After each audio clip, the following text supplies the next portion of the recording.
Buenas tardes. Me gustaría agradecerles por venir aquí y me gustaría también agradecer a los traductores porque sé que no es una tarea fácil. Y me gustaría en especial agradecer a dos de los estudiantes, a Karina y a Luis, que han estado conmigo y con mi madre en esta semana para poder hacer este viaje, un viaje fantástico a Guadalajara. Así que hablemos un poco acerca de cómo transformar el cuidado. Cuando nosotros pensamos acerca de el poder hacer la implementación de un lenguaje estandarizado, es importante el pensar acerca de cómo desarrollarlo dentro de una organización. Y una de las primeras cuestiones con las que debemos de comenzar es pensando en lo que ya tenemos. A veces pensamos que no tenemos suficiente.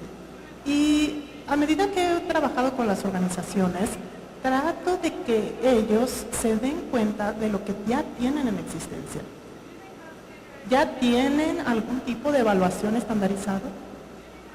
¿Tienen algún tipo de herramienta de tamizaje? ¿Están utilizando algún tipo de escalas de dolor?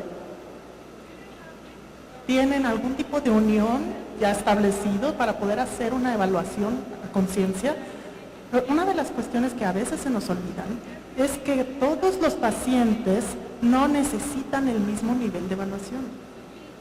De manera que nosotros tenemos evaluaciones que pueden tomar 1 hora y también tenemos evaluaciones que están bien dirigidas, que solamente pueden tomar 1 minuto, y para poder identificar lo que es importante para los pacientes a los que estamos cuidando y asegurarnos de que tenemos evaluaciones que están cubriendo las necesidades de sus pacientes. ¿Estamos utilizando el diagnóstico? ¿Estamos utilizando los resultados o intervenciones? Yo creo que lo están utilizando, ya sea que estén utilizando NANDA o no, o que tengan su propia terminología. Ustedes están haciendo ya algo para identificar los problemas de los pacientes, los resultados y las intervenciones. ¿Qué herramientas entonces tienen disponibles que puedan apoyar en la investigación clínica de su staff de enfermería? Y una vez que hayan respondido a estas preguntas, y solamente una vez que las hayan respondido, van a poder empezar a desarrollar un plan para implementar un cambio en su organización. Y necesitan empezar con un plan de evaluación. En el principio, ¿cómo van a evaluar si su implementación tuvo éxito? ¿Cómo van a determinar los pasos dentro de su implementación? Porque ustedes no pueden hacer todo al mismo tiempo. ¿Cómo van a implementar entonces proyectos basados en evidencia?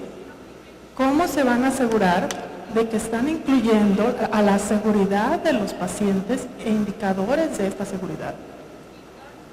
Porque tenemos que asegurarnos de que estamos pensando primero en la seguridad de los pacientes en toda acción que lleve a cabo enfermería. ¿Van a incluir algún ensayo de investigación? ¿Van a realizar investigación ustedes mismos? Y si la van a hacer, ¿qué tipo de investigación? ¿Están interesados en ver los conceptos o están interesados en ver los resultados o ver los diferentes tipos de intervenciones? Y finalmente, ¿cómo van a revisar esos resultados en los pacientes, en todas sus unidades, en sus organizaciones? Porque si no lo hacen, si no los revisan y si no los comparten con el staff de enfermería, entonces no lo van a ver como algo importante.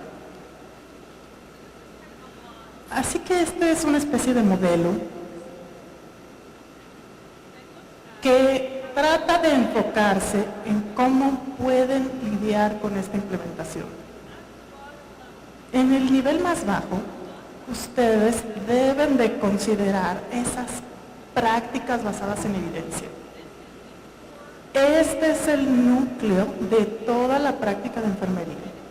Y si nosotros no nos basamos en todo momento en las evidencias, cuando sea posible, no estamos asegurándonos de que el paciente está seguro. Entonces, ¿cómo vamos a ver a esta práctica basada en evidencia? Bien, primero tengan a la mano cuáles son sus herramientas de evaluación y también qué tipo de lenguaje se están utilizando. Debe de influenciar esto el cómo lo implementan, porque ya existe investigación que hablan acerca de estas estrategias de implementación para diferentes cambios en los sistemas de salud. Así que deberíamos de ver esta investigación para que nos diga cuáles son los mejores métodos que ya tenemos para implementarlo. También tenemos que ver la evaluación y cuáles son nuestros objetivos a largo plazo. Enseguida vamos a tratar de desarrollar un plan de enseñanza. Empezamos con los conceptos de enfermería. Tenemos que introducir estos a aquel staff que probablemente nunca lo conoció en la escuela, en una variedad de maneras, de manera que continúen educándose, incluso a medida que están implementando estos planes. Hasta que no se tenga un entendimiento básico de estos conceptos, entonces la evaluación de enfermería no va a ser útil. Porque pueden recolectar muchos datos, pero si no saben cómo agrupar estos datos para poder identificar algún patrón y poder desarrollar algún diagnóstico, entonces no nos va a ayudar. Entonces necesitamos ver el marco en el que se puede colocar esta información, algo que sea holístico y que sea completo, pero que cumpla con las necesidades de mi tipo de paciente. En mi sesión esta mañana, un par de enfermeras me compartieron una herramienta de evaluación para aquellos pacientes pediátricos. Y no estaba tan completo como pudiera estarlo para un paciente crítico en una unidad de terapia intensiva. Porque eso no era relevante en este caso, no para su área práctica. Entonces, no necesitamos estar recolectando datos solamente por recolectarlos. Necesitamos recolectar datos porque van a influir las decisiones en la práctica que nosotros estamos llevando a cabo día a día. Y una vez que determinemos esta evaluación de enfermería, entonces es cuando podemos empezar a implementar Ananda y not unique. Así que debemos de enseñar estos conceptos. Tenemos que pensar en cómo un diagnóstico en particular de enfermería ocurre en diferentes áreas clínicas. Existen muchos factores relacionados y muchas características definitorias que probablemente no sean relevantes para su población de pacientes. Porque los niños van a responder de manera diferente a los adultos. Los pacientes críticos van a responder de manera diferente que a los de un cuidado básico. Entonces necesitamos identificar cuáles van a ser los criterios de evaluación necesarios para aquellos pacientes a los que estamos cuidando. Desafortunadamente lo que a veces veo es que cada unidad en cada hospital utiliza la misma herramienta de evaluación. De manera que están recolectando muchos datos que no son relevantes para una población en particular. Así que vamos a hablar acerca de la claridad de conceptos por un momento. Para poder utilizar un pensamiento crítico, primero tenemos que entender los conceptos. Porque así es como los humanos pensamos. Entonces, siempre me sorprende cuando la gente se me acerca y me dice, ya sabemos lo que son esos términos, ya no necesitamos ninguna definición para eso, no necesitamos características que las definan, nada. Todos ya saben lo que significa no tener una buena movilidad. Así que utilizo este ejemplo. ¿Qué es esto? Muy bien, no entiendo lo que es una manzana. ¿Qué es una manzana? ¿Es una fruta? es roja, está redonda, es dulce. ¿La cocino o me la como cruda? Ambas. ¿En dónde crecen? ¿En los árboles? ¿Es local? ¿Nada más se encuentra en México? A ver, estoy escuchando que sí, no.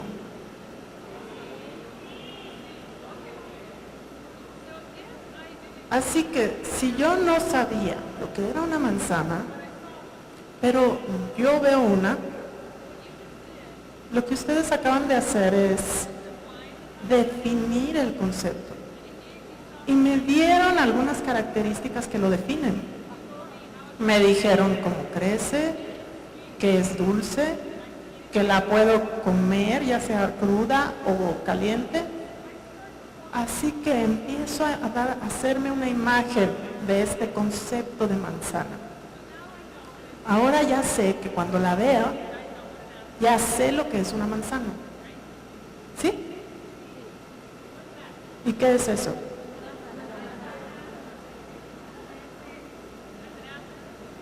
Esa es una manzana, pero no es roja. ¿Es dulce?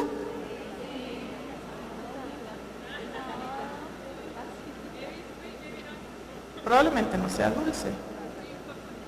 ¿La cocinan? Entonces, ¿por qué tiene un color diferente?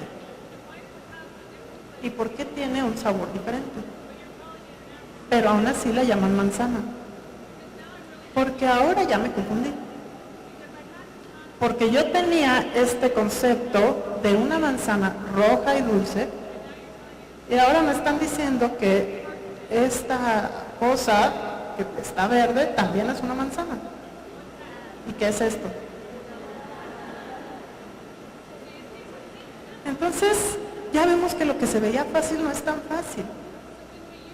Así que cuando utilizamos la terminología que solamente nos dan la palabra manzana, nos causa un problema. Porque ahora no estoy segura de a qué se refieren cuando dicen manzana. Y si es tan simple con una fruta, ¿qué tan más difícil va a ser con las respuestas complejas humanas? Así que si nosotros no podemos definir de manera fácil una cosa en una manera que todos entendamos sobre qué estamos hablando, de manera que eventualmente lo podamos encontrar en algún sistema computarizado y que podamos investigar al respecto, en una manera que nos permita determinar qué intervenciones fueron más efectivas para tal diagnóstico y cuáles resultados son los que están más unidos a ese diagnóstico, entonces los términos simples no nos van a ayudar en nada.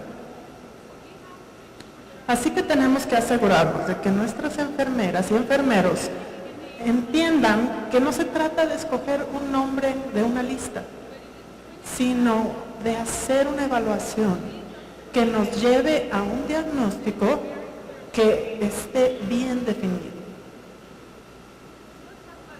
Así que vamos a hablar acerca de la evaluación. Si nosotros pensamos en esta práctica basada en evidencia, tenemos que buscar herramientas de evaluación que ya se han investigado de manera global y que se han investigado en una gran cantidad de pacientes. Y cuando lo hacemos, existe una herramienta que es probablemente más importante que las demás. Y estos son los patrones funcionales de salud. Son utilizados en todos los continentes, son utilizados desde el niño más pequeño hasta el adulto mayor. Y son utilizados para el cuidado de pacientes críticos, para el cuidado en casa, el cuidado en comunidad y hasta en las escuelas. Es un marco estructurado de evaluación que se utiliza para ver las respuestas holísticas del ser humano. Incluye el aspecto biopsicosocial y funciones de comportamiento. Es importante que reconozcamos la patología y que esta es la única parte de nuestra evaluación. De manera que tenemos que ver las dimensiones que afectan la calidad de vida, el poder llegar al potencial humano y cómo se van a desarrollar los resultados a medida que pasa el tiempo. Así que tenemos aquí 11 patrones que están aquí en la lista y que ya han sido bien investigados. Ya fueron traducidos en más de 20 idiomas y sé que también se han utilizado aquí en México, así como en muchos países de Latinoamérica. Así que la recomendación es, para lograr una buena herramienta basada en evidencias, resulta ser claramente el poder ver estos patrones funcionales de salud. Nos dan una herramienta clínica porque pueden ser utilizados para múltiples marcos teóricos. Y nos da una manera de poder organizar los datos de los pacientes que apoyan a estos diagnósticos de enfermería. Este es un modelo de cómo se ve la práctica de enfermería.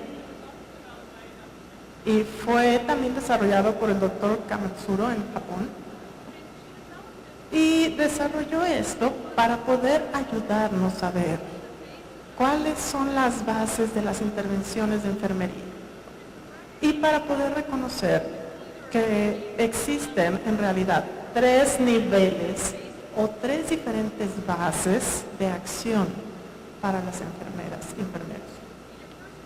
En su primer columna tenemos el diagnóstico médico.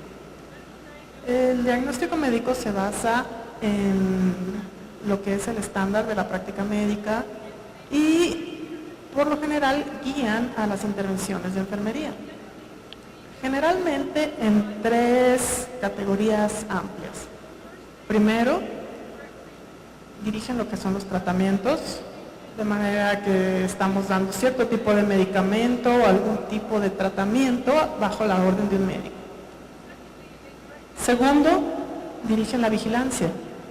Y la vigilancia es diferente a monitorizar, porque el monitorizar es una acción pasiva. Nosotros podemos monitorizar, por ejemplo, los signos vitales, o podemos estar vigilando el cuidado de los pacientes. Cuando nosotros monitorizamos los signos vitales, escribimos un numerito, identificamos al paciente, pero no necesariamente estamos preparados para tomar una acción para tratarlos. Cuando estamos, sin embargo, vigilando el cuidado, estamos considerando lo que puede suceder si hay cambios en los signos vitales o en algún tipo de criterio de evaluación, algo que tengamos que vigilar, porque un cambio puede ser crítico para el cuidado de este paciente. Y finalmente está la colaboración. De manera que tenemos que hablar con los médicos, tenemos que hablar con otras disciplinas médicas para asegurarnos que las intervenciones que estamos haciendo nos están llevando a los resultados correctos. Para estas cuestiones no necesitamos renombrar a los diagnósticos médicos. Necesitamos reconocer que la enfermería interviene con los diagnósticos médicos. Nosotros solíamos decir algo parecido a no es necesario documentar los diagnósticos médicos, pero ahora nosotros sabemos que la enfermería es crucial para el tratamiento de acuerdo a un diagnóstico médico. Así que tenemos que identificar las intervenciones, pero Lo que no necesitamos hacer es renombrar el diagnóstico médico y nada más llamarlo diagnóstico de enfermería. Los diagnósticos de enfermería tratan de enfocarse en las respuestas humanas que ocurren como el resultado de los cambios en las condiciones de salud o cambios en los procesos de vida. Así que probablemente podamos estar con un paciente con un infarto, pero también vamos a tratar su ansiedad, su miedo, su falta de conocimiento. Esos son entonces los diagnósticos de enfermería, mientras que también estamos tratando al infarto. Así que son los diagnósticos de enfermería los que guían a las intervenciones. Y enseguida tenemos al protocolo organizacional. Muchos enfermeros que trabajan en la unidad de terapia intensiva dirán que su práctica es muy independiente, porque practican guiándose en un protocolo. De manera que pueden ajustar el ventilador, pueden ajustar los medicamentos, y eso les da cierto sentido de una práctica independiente. Pero en realidad lo que están haciendo es que están practicando bajo un protocolo médico. Y estos simplemente se encuentra bajo las categorías de diagnóstico médico.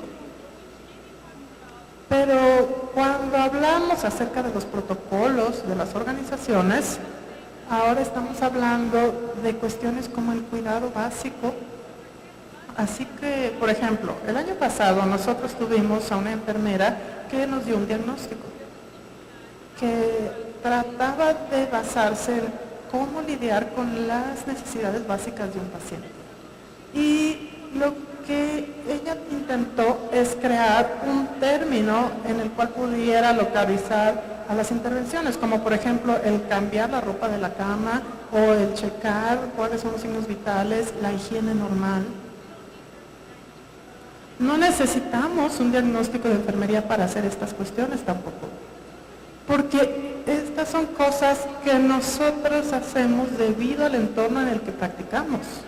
No son cosas que hagamos debido a una condición en particular para un paciente dado. A todos los pacientes se les da el mismo cuidado en esos aspectos. Así que no necesitamos un diagnóstico de enfermería para esto en particular. Un ejemplo de este tipo de protocolo organizacional sería, por ejemplo, en una organización en la que solía trabajar, toda mujer embarazada, ya sea que la hayan admitido por su embarazo o por cualquier otra causa, recibía una herramienta de tamizaje para identificar si era víctima de violencia doméstica. Porque sabemos que la violencia doméstica aumenta 60% durante el embarazo. Así que nuestra organización determinó que toda mujer que estuviera embarazada necesitaba ser evaluada para ver si era víctima de violencia intrafamiliar. Ese es un protocolo organizacional, porque llevó a una intervención de enfermería, pero no estaba basado en una condición en particular del paciente. Así que, ¿cómo integramos entonces los diagnósticos? Obviamente les voy a decir que tenemos que utilizar NAMDA. Obviamente existen otras terminologías disponibles, pero nuevamente, si tratamos de establecer una práctica basada en evidencias, NAMDA, NOC y NIC son los únicos o las únicas terminologías desarrolladas para la práctica clínica por enfermeras clínicas para el cuidado de pacientes. Cuando ustedes tratan de buscar otro tipo de terminologías como CNIP, entonces estarán viendo terminologías desarrolladas para un entorno de computadora para poder encontrar relaciones entre los términos utilizados, y para este propósito sí son efectivas, Pero cuando tratamos de moverlos y aplicarlos a la práctica clínica, creo que no son seguras para el paciente, porque no nos dan criterios de evaluación o factores relacionados, así que no hay manera en que nosotros podamos establecer cuál es su exactitud diagnóstica. No lo aceptaríamos en medicina y no lo debemos aceptar en enfermería. Pero no podemos asumir que somos competentes en cualquiera de los idiomas diagnósticos, porque no sabemos lo que se está enseñando en las escuelas. Y cada escuela está enseñando algo diferente. Así que necesitamos nosotros pararnos en nuestra institución y asegurarnos de que estamos entrenando a nuestro personal a medida que entran a la organización y a medida que se quedan y hacen historia en nuestra organización en estas claves diagnósticas que son las que más se presentan en la práctica. No podemos entrenarlos en 217 diagnósticos. Lo que sí podemos hacer es entrenarlos en aquellos diagnósticos que son los que más probablemente encontrarán en su unidad en particular y en la manera como practican diariamente. Así que necesitamos tener el texto oficial de Ananda Niki Nok en estas unidades para que las enfermeras y enfermeros tengan un recurso disponible para ellos en cuando quieran determinar el diagnóstico correcto, el resultado correcto y las intervenciones correctas. Creo que también tenemos que empezar a ver el cómo la medicina enseña y también necesitamos adaptarlo a enfermería. Necesitamos adoptar el hacer una ronda general para que podamos discutir cuáles son las respuestas de enfermería, cuáles son los resultados en las intervenciones, en una forma que no sea juiciosa, sino educativa y que trate de alentar a las enfermeras a entender conceptos de enfermería y para utilizarlos diariamente. Y creo que también es útil el tener lo que nosotros llamamos un club de revistas o de publicaciones.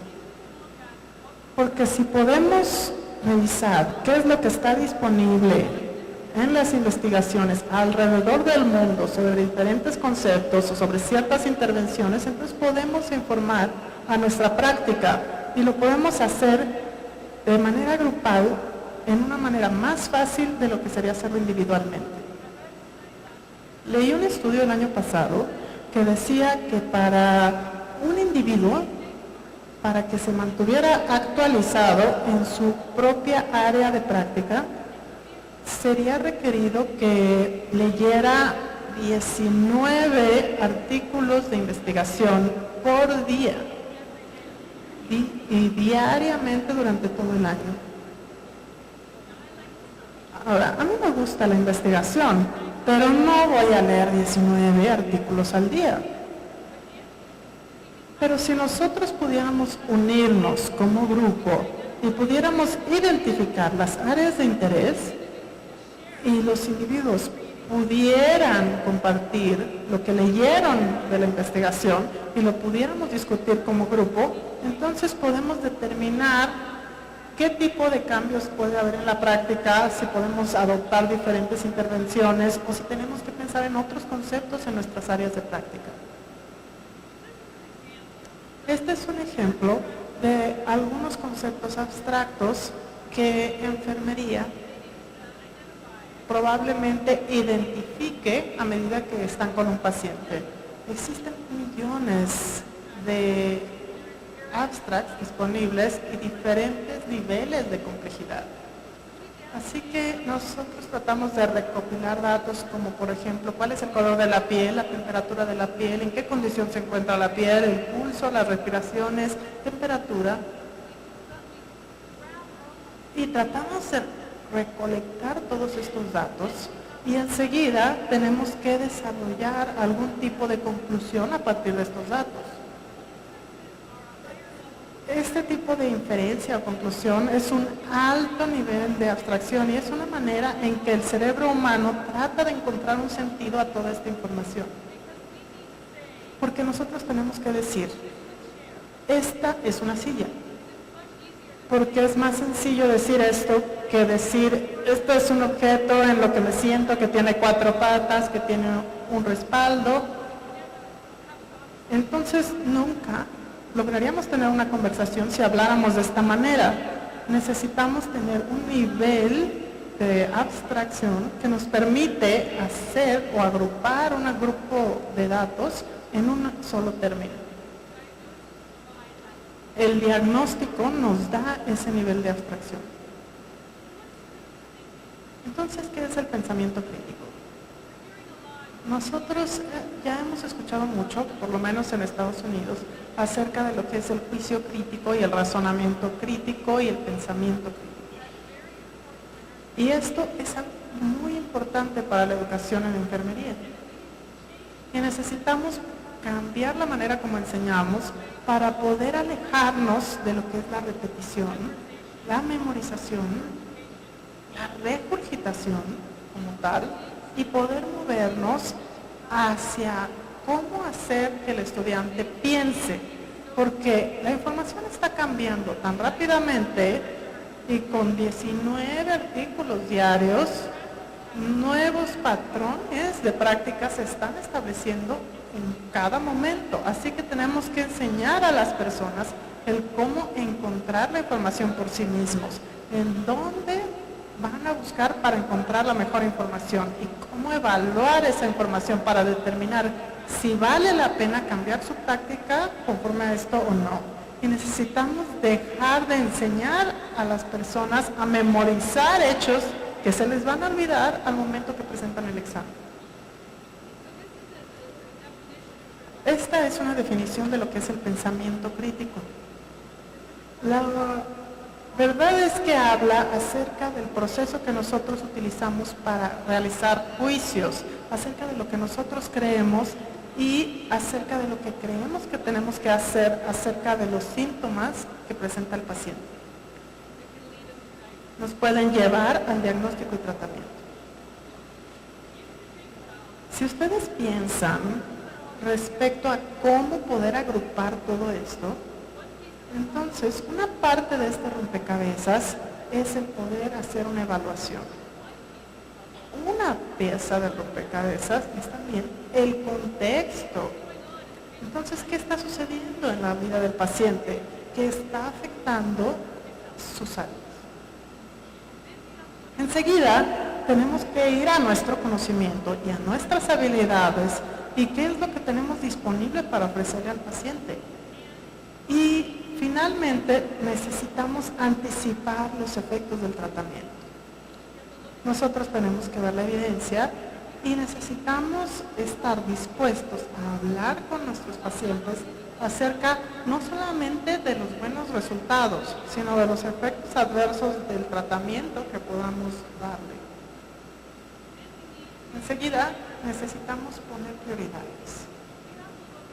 Necesitamos ver qué es lo que sucede frecuentemente o de baja frecuencia, pero de alto riesgo. A veces no lo veremos seguido, pero también necesitamos saber cómo reaccionar de manera inmediata.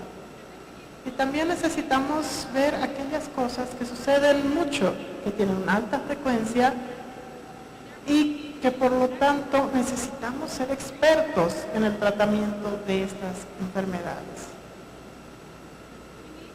Necesitamos ver el cómo hacer un diagnóstico y una evaluación adecuados y también necesitamos evaluar a nuestro equipo de enfermería basándonos en sus habilidades para poder llegar a un juicio clínico exacto. Si enseñamos esto en la escuela y si lo implementamos en la práctica, pero no nos hacemos responsables de sus herramientas de raciocinio, entonces no le van a tomar la importancia en su práctica clínica. Sin embargo, si los evaluamos en cuanto a si se están presentando diariamente a tiempo, y el cómo se llevan con los médicos y el cómo están implementando las órdenes de los médicos. Entonces estamos dando el mensaje que esos son los únicos criterios importantes para ser enfermero. Necesitamos hacer que enfermería pueda identificar cuáles son los resultados obtenibles, si están obteniendo eficiencia, efectividad y costo cuando están refiriéndose a una intervención. Y si están utilizando intervenciones ya probadas, aquellas que sean efectivas y que requieran la menor cantidad de recursos humanos posibles. Porque, como ya les compartía a algunas personas esta mañana, el promedio al parecer de pacientes a una enfermera es que una sola enfermera tiene alrededor de 13 pacientes aquí. En Brasil, donde ya he vivido un tiempo, el promedio es de entre 25 a 40 pacientes por enfermera. Ahora, en Estados Unidos nos quejamos si tenemos más de 6 a 8 pacientes. Así que cada lugar es diferente y cada lugar tiene un diferente ambiente. Así que en Brasil, cuando yo digo que tienen una enfermera por cada 25 pacientes, tienen algo que se llama también asistentes de enfermería, que les ayudan para poder administrar el cuidado, pero no pueden evaluar y no pueden diagnosticar. Así que necesitan encontrar algún tipo de sistema por medio del cual en un periodo de 24 horas todos los pacientes hayan sido evaluados por una enfermera o enfermero. Esa es la realidad. Así que necesitamos ser capaces de trabajar dentro de nuestra realidad, utilizar intervenciones que requieran la menor cantidad de recursos humanos, de manera que podamos utilizar esos recursos humanos para aquellas cuestiones que son las más importantes. Y este es un ejemplo de cuáles son los conceptos clave de enfermería que hemos identificado a partir de la revisión literaria, tratando de revisar cuáles son los investigadores y de sobre qué están hablando en diferentes áreas de práctica clínica a lo largo de diferentes países del mundo. En todo idioma en el que encontramos una publicación. Y además estamos tratando de revisar aquellos estudios que han sido realizados para poder encontrar aquellos diagnósticos de alta frecuencia, y también estamos tratando de ver aquellos países que tienen un sistema de salud bien desarrollado de manera electrónica. Así que estamos revisando a Japón, a Brasil, España, Inglaterra y Estados Unidos. Y en estas instituciones que tienen un muy buen registro electrónico y organizacional, estamos tratando de ver qué tipo de diagnósticos ocurren en diferentes unidades, en diferentes edades y en diferentes poblaciones. Y estos son algunos de esos diagnósticos. Y probablemente no son muy sorprendentes para ustedes, porque si pensamos acerca de la ansiedad, ya sea que sea un niño, un adulto también presenta ansiedad. También puede suceder en aquella persona que está saludable o en aquellos que están muy enfermos. Así que es razonable que este sea una preocupación del personal de enfermería. Lo mismo es cierto para el riesgo de sangrado. En mi práctica clínica en neonatología, nosotros tenemos un alto riesgo de sangrado en la hemorragia intracraneal en neonatos. También tenemos algunos riesgos para las mujeres embarazadas y a personas que tienen hemorragias en diferentes lugares por trauma. Así que eso incluye a varias poblaciones de pacientes. Es importante entonces que seamos capaces de identificar estos conceptos y a medida que nosotros trabajamos en implementar cuál sería el resultado de nuestra intervención en estas instituciones, tenemos que empezar con estos conceptos que son centrales para la práctica de enfermería. Entonces, cuando hablamos acerca de poder implementar una taxonomía, la taxonomía nos da algo que una clasificación simple no. Por ejemplo, una clasificación es simplemente una lista de términos, de manera que no me ayuda a poder encontrar cuál es el término correcto. Pero una taxonomía está desarrollada con diferentes subclases. De manera que, así como nosotros aprendimos acerca de los árboles, que existen diferentes familias y clases de árboles, también se puede hacer esto con la taxonomía dentro de la práctica de enfermería. Así que, por ejemplo, si nosotros tenemos a un paciente con estas características definitorias y factores relacionados, entonces podríamos ser capaces de identificar que existe una falla respiratoria. Pero probablemente no sepamos qué diagnóstico es el que cumple con estas características definitorias y factores relacionados. Pero al ser capaces de tener una taxonomía a la mano, entonces podemos encontrar cuál es la subclasificación en la cual encontramos a este diagnóstico de falla respiratoria. Y enseguida podemos encontrar a la clase dentro de esos dominios o subgrupos que represente mejor al patrón que estamos viendo. Eso nos lleva rápidamente al diagnóstico dentro de ese dominio y enseguida podemos tratar de encontrar las características y los factores relacionados y encontrar cuál de esos diagnósticos es el mejor para este paciente. Si nosotros enseñamos el uso de la taxonomía en esta manera, se vuelve una herramienta clínica de raciocinio para enfermería y es algo similar a la manera como los médicos utilizan la clasificación internacional de enfermedades, que también fue desarrollada en base a dominios y clases. Así que cuando nosotros nos topamos con algo que no vemos diariamente, la taxonomía nos apoya al pensamiento. También apoya el poder hacer una reevaluación y probablemente nos demos cuenta que los datos que estamos recolectando son insuficientes para poder diferenciar entre dos diagnósticos similares. Y entonces tenemos que pararnos y pensar, ¿qué más necesito saber? ¿Qué otra información necesito preguntar para poder clarificar cuál es el diagnóstico al que estoy tratando? Y nuevamente podemos utilizar la taxonomía porque dentro de los diagnósticos ustedes van a tener estas características definitorias y factores relacionados que pueden ser consultados para poder evaluar y determinar qué otros datos son necesarios. Así que podemos regresar y decir, ¿sabes qué? Creo que tengo un patrón respiratorio poco efectivo. Voy a tratar de preguntar esta información y ver si esto es cierto, porque si así es, entonces podemos validar que este es el diagnóstico correcto. Si no lo tenemos, entonces estamos solos.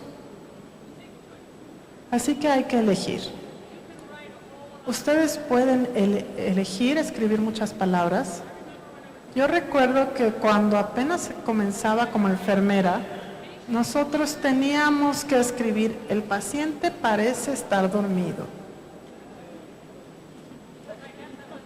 Porque supongo que era imposible para mí el determinar si estaba realmente dormido.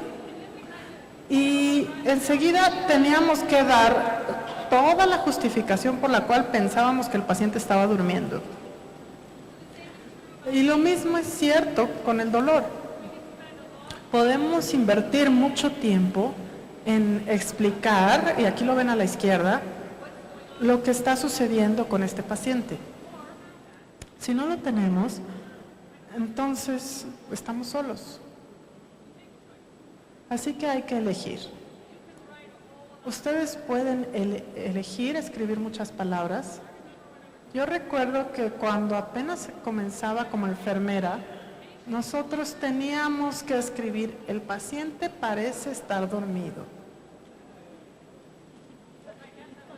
Porque supongo que era imposible para mí el determinar si estaba realmente dormido.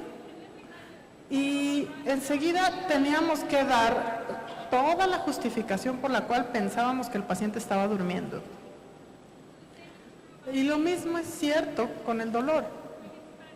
Podemos invertir mucho tiempo en explicar, y aquí lo ven a la izquierda, lo que está sucediendo con este paciente. O podemos decir que el paciente tiene un dolor agudo y enseguida, si queremos, podemos también incluir cuáles son los factores etiológicos, que en este caso puede ser incluso tener una costilla rota o una cadera rota, o incluso, si así lo quieren, pueden incluso incluir las características definitorias que ustedes preguntaron para poder llegar a este diagnóstico.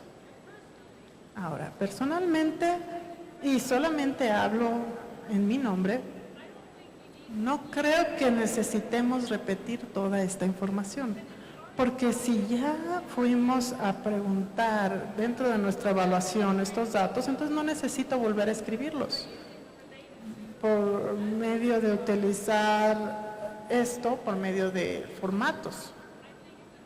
Creo que es una gran herramienta de aprendizaje para los estudiantes, porque ayuda a que ellos utilicen su raciocinio clínico y le ayuda a los maestros a evaluar este raciocinio. Pero creo que una vez que entramos a la práctica, nosotros podemos decir dolor agudo, porque ya identificamos cuáles son los criterios de evaluación en alguna otra forma. Así que, ¿cómo vamos entonces a relacionarlos? Si nosotros empezamos con un diagnóstico de enfermería, digamos, por ejemplo, riesgo de caídas, la siguiente pregunta será, ¿cómo voy a medir esto? Así que probablemente pueda dirigirme a la tasa de caídas. Este es un resultado de enfermería.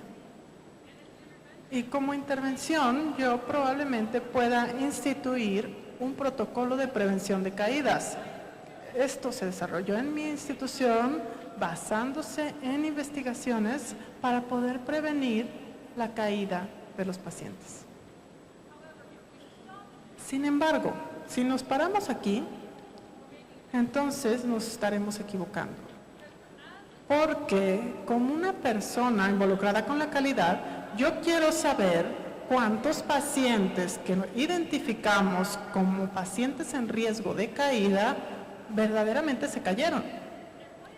¿Y qué tipo de intervenciones podemos hacer de manera diferente para estos pacientes que hicimos en aquellos que no se cayeron?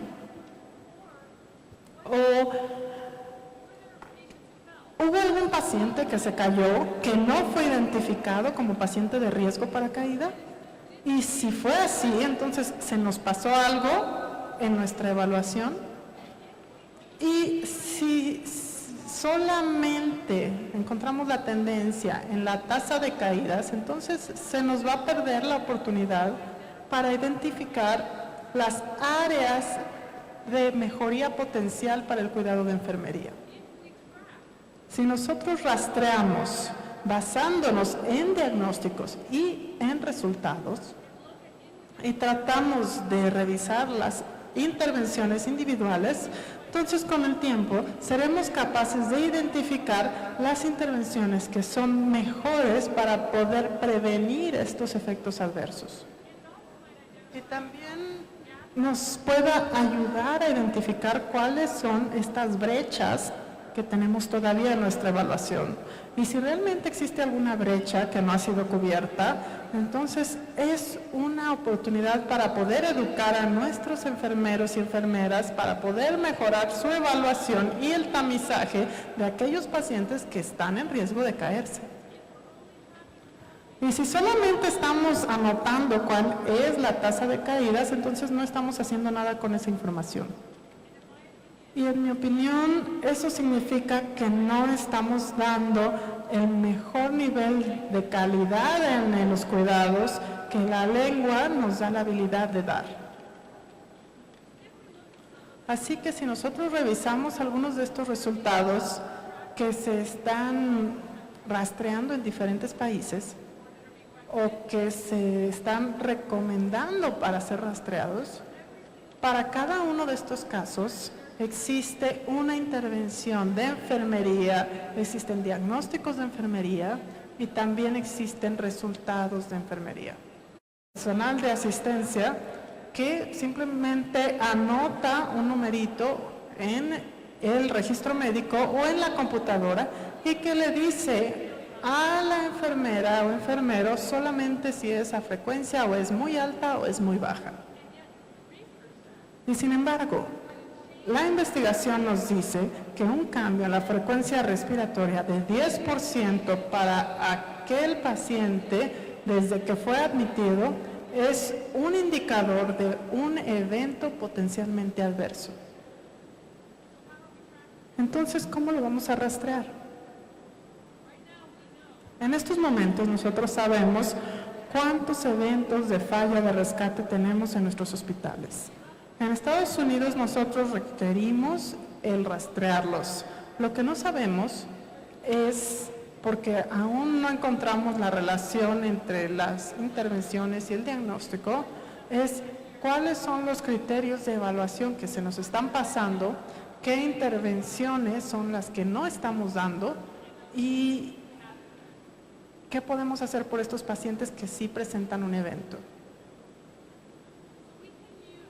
Así que nosotros podemos hacer que estos datos de los resultados de los pacientes nos sirvan cuando lo hacemos en una manera estandarizada para poder tratar de encontrar las tendencias de las cosas que suceden en una unidad en particular. Y existe ya mucha investigación que se está haciendo por Linda Aiken en California que trata de ver cómo poder relacionar estas proporciones de enfermería a lo que es la morbilidad y mortalidad en los pacientes. Por ejemplo, ¿sabían ustedes que por cada paciente, más de 7, que tenga una sola enfermera a su cuidado, por cada paciente, por arriba de 7 pacientes que se tengan, la probabilidad de morbilidad y mortalidad aumenta 7%. Así que si ustedes tienen 13 pacientes, 7 por 6, eso es un aumento en 42% en el riesgo de mortalidad y morbilidad en su paciente. Eso es algo importante para saberlo. Y si nosotros podemos recolectar estos datos, así como mi colega estaba diciendo antes que yo, si nosotros hablamos como un coro y no como un solista, si nosotros podemos empezar a presentar datos alrededor del mundo que muestran que estos números son exactos, entonces vamos a crear un impacto en estas proporciones de pacientes a enfermero y va a tener un impacto en el cuidado de enfermería y va a tener un impacto en lo que se enseña en la facultad. Pero hasta que seamos capaces de lograrlo en un lenguaje y formato estandarizado en diferentes países, entonces solamente vamos a hacer una voz solitaria llorando al viento. Nosotros podemos utilizar los resultados para identificar cuáles son las preocupaciones en el cuidado de salud. Cuando nosotros empezamos a ver resultados negativos con cierto grupo de pacientes y nosotros sabemos que verdaderamente estamos midiendo los mismos resultados, entonces podemos empezar a escarbar en esa información y empezar a encontrar si existe algo único en este grupo de pacientes, que probablemente sea que una intervención estándar no sea efectiva. Probablemente tengamos que ver algún otro tipo de intervención para este grupo. Y enseguida podemos identificar las áreas de cuidado que verdaderamente requieren a un enfermero o enfermera en lugar de un asistente o algún tipo de profesionista diferente. Y hasta que podamos lograr esto, es muy difícil para nosotros el poder discutir con nuestras gentes de finanzas en nuestra organización acerca de por qué es necesario tener más personal de enfermería. Así que si pensamos acerca de las intervenciones de enfermería y en específico acerca de NIC, nosotros tenemos la habilidad, por medio del uso de estas intervenciones y acciones estandarizadas, de poder relacionar estas intervenciones con un resultado, para poder permitirnos el identificar cuáles son las estrategias más deficientes y las que nos costaron más dinero, qué intervenciones no nos sirvieron y cuáles son los resultados de acuerdo a la población dada.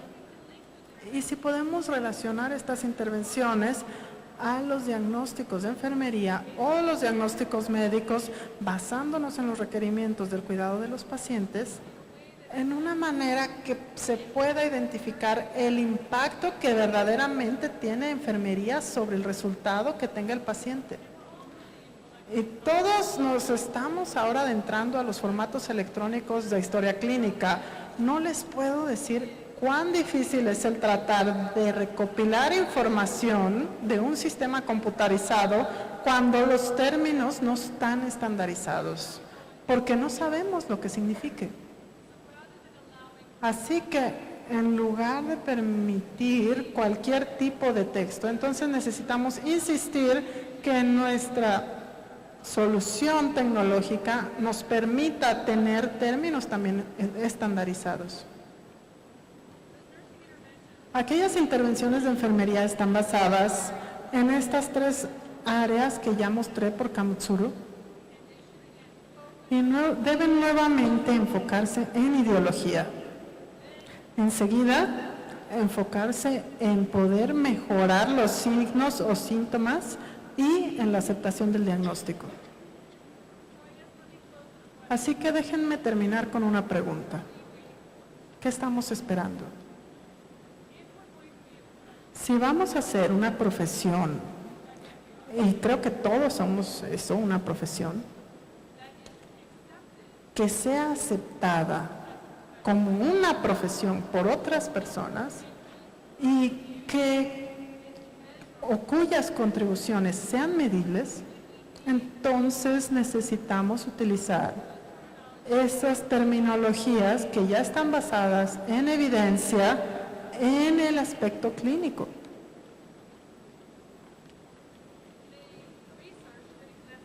Existen ya investigaciones en cuanto a otras terminologías, pero no están basadas en la práctica clínica, sino que están basadas en tecnología. Así que cuando nosotros tratamos de ver lo que sería SalvoScare o cuando vemos a ICNP, este tipo de terminologías sí son muy útiles, pero para un sistema de computadora, como una terminología de referencia. No son buenas, sin embargo, para ayudarnos en la terminología clínica. Así que si nosotros vamos a decir que estamos o que somos una disciplina basada en evidencias, entonces necesitamos utilizar aquellas terminologías que están basadas en evidencias, que son enseñables y que son medibles, y cuyo desarrollo ha sido y continuará siendo con un enfoque internacional. Así que con esto yo les agradezco por su atención y estaré feliz de contestar cualquier pregunta.